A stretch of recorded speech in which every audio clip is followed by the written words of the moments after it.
Hello and welcome to Today I Learned. I'm your host, Henry Nolden.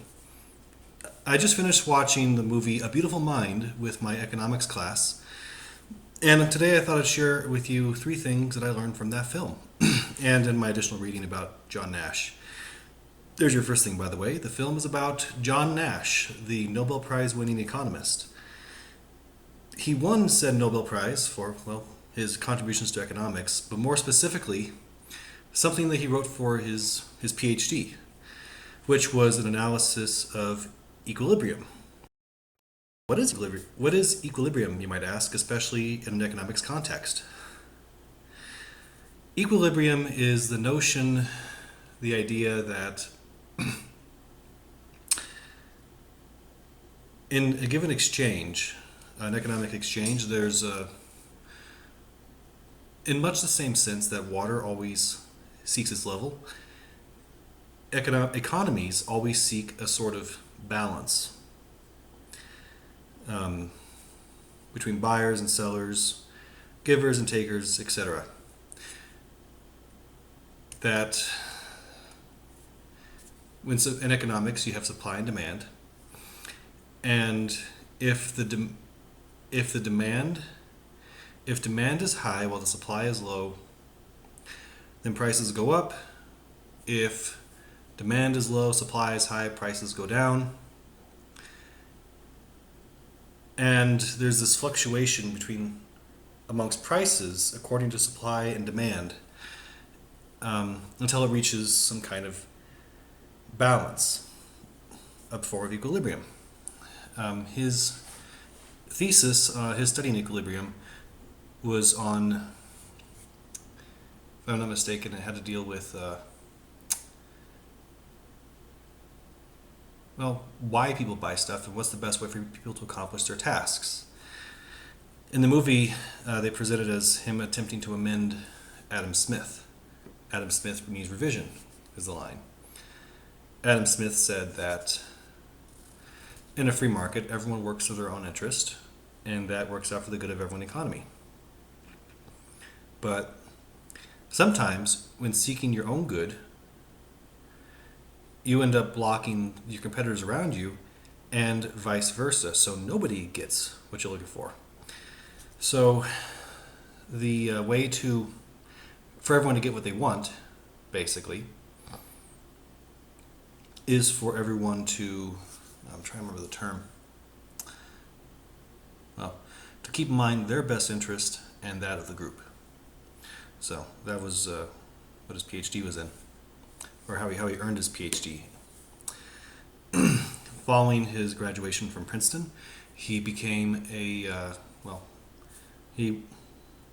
did mathematics work for Wheeler Labs, which was the DoD's one of the research laboratories, specifically the one at MIT.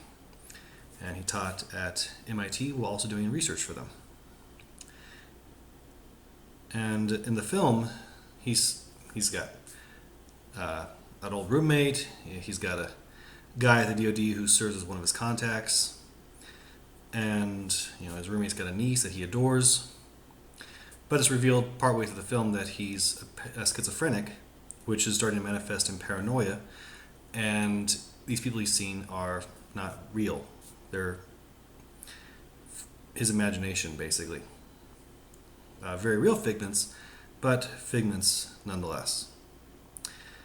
So he's an economist, he's schizophrenic. One of the things the movie took liberty with had him, in the movie he has visual hallucinations. He's seen things that aren't there.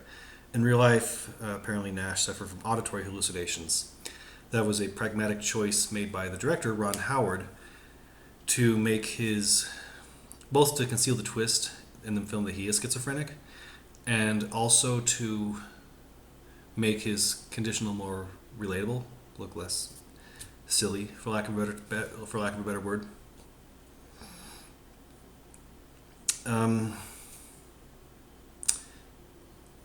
His wife in the film was one of his students.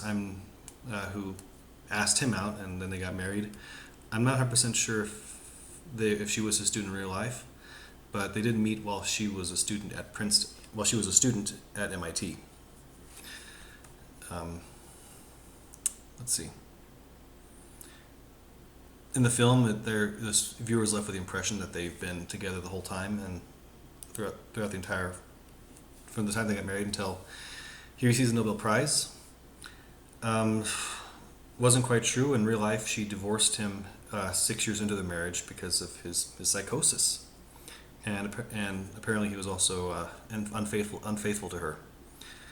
But they remained very close. She helped him throughout the years as he was working through his schizophrenia. She became a famous advocate for mental illness. She became a famous advocate for people suffering from mental illness.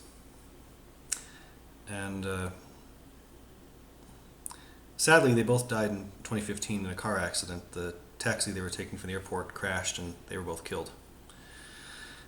But they got remarried, actually, the same year the movie came out. So that would have been 2002, 2003. So, married for 6 years, divorced, and then remarried 40 years later, and remaining married until their deaths in 2015. So, that's all I have for you today. So, apologies for the wait so far. I've been very busy with work, and just not feeling too well. Combination of colds and bad allergies. So, that's the time of year for, especially down here in New Mexico. So, thank you, and I will see you in the next video.